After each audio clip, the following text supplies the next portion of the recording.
আপনি গুগলে সার্চ দিতে পারেন যে বিটকয়েন আর কতদিন উৎপাদন হবে বা কতদিন মাইনিং হবে, দেখবেন যে 2147 সাল, যা আমরা কেউই বাঁচবো না।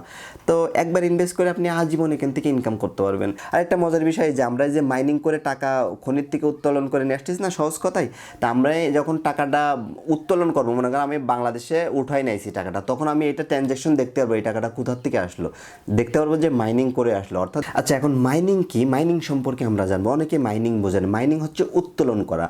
মানে সাধারণত আমরা তো জানি যে গোল্ড আছে, সোনা যে খনির থেকে যারা উত্তোলন করে এদের হচ্ছে গোল্ড মাইনার। জাস্ট উত্তোলন করা বা খনন করে নিয়ে আসাই, বা খনন করা, এক কথায় খনন করে যে জিনিসটা আমি নিয়ে আসতেছি এটা হচ্ছে মাইনিং বলে। সেটা যেটা করতেছেন, যদি সোনা খনন করেন তাহলে গোল্ড মাইনার। এখন আমরা এখানে কি করতেছি, আমরা হচ্ছে বিটকয়েন মাইনিং করতেছি। এখন বিটকয়েন তো আর এরকম খনি নাই। বিটকয়েনের খনি কোথায় অনেকে বলতে পারেন। বিটকয়েন যেহেতু ডিজিটাল মুদ্রা বা ক্রিপ্টোকারেন্সি বা ডিজিটাল কারেন্সি, একটা উদাহরণ যদি দিই, এই যে বিকাশ আছে না, বিকাশের যে টাকাটা, এটা তো ধরা যায় না, যে ডিজিটাল মুদ্রা। আমরা ওটা বিনিময় সিস্টেমে একটা করে নিয়েছি, তা ওইটাও কিন্তু এরকম ডিজিটাল মুদ্রা। বিকাশ বা নগদ যেগুলো আছে এটাও ডিজিটাল মুদ্রা। তো এটার তো কোনো আসলে ওই ধরনের নিজস্ব কোনো নাই, ওর ব্যাকগ্রাউন্ডে আমরা টাকা ইউজ করি। এখন বিটকয়েন যে এই মেথডটা, যে লিগালি এইভাবে টাকা লেনদেন করা যায়, এটার এটা হচ্ছে বিটকয়েন বা ক্রিপ্টোকারেন্সি। এটাই আমরা জানি যে এক সময় এসে টাকা চলবে না, সব অনলাইন ভার্চুয়াল মুদ্রা থাকবে, তখন এই বিটকয়েন এরাই বা এই ক্রিপ্টোকারেন্সি কিন্তু রাজ করবে। এখন কথা হচ্ছে তাহলে এর খনি কোথায়? যেহেতু এটা ডিজিটাল মুদ্রা, এর খনিটা হচ্ছে ডিজিটাল। এখন ডিজিটাল খনিতে তো আপনি বড় বড় কেরেন নিয়ে যায়, দা কোদাল নিয়ে যায় আপনি আর খনন করতে পারবেন না। এখানে খনন করতে হলে আপনার হয়তো ল্যাপটপ, কম্পিউটার বা গ্রাফিক্স কার্ড অথবা সেই ধরনের কোনো ডিভাইস লাগবে।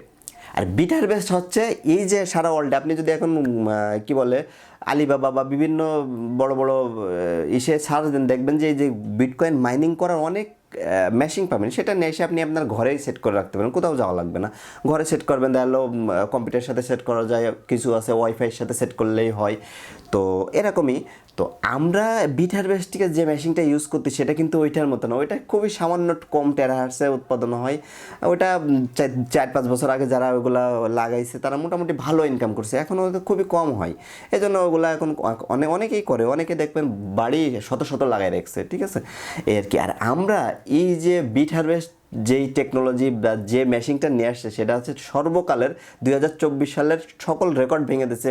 এই যে বিট বুস্টার যে টেকনোলজিটা, ইনি বিট হারভেস্টের যে মালিক, সেই এই জিনিসটা আবিষ্কার করে নতুন মেশিন নিয়ে আসছে 2024 সালের এপ্রিলে।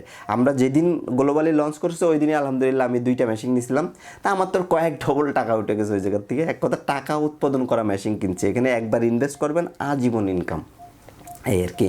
তো ইনকাম কতদিন হবে? 2147 সাল। আপনি গুগলে সার্চ দিতে পারেন যে বিটকয়েন আর কতদিন উৎপাদন হবে বা কতদিন মাইনিং হবে, দেখবেন যে 2147 সাল, যা আমরা কেউই বাঁচবো না।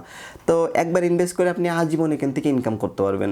এবং বিট হারভেস্টের যে মেশিনটাই, সেটা হচ্ছে এআই টেকনোলজি, মানে আর্টিফিশিয়াল ইন্টেলিজেন্স। এটা অটোমেটিক্যালি সব কিছু করে, আপনার কিচ্ছু করা লাগবে না। আমরা জাস্ট ওখানে কিনে সার্ভার রুমে লাগাই রাখছি, আমাদের কোনো কাজ নেই।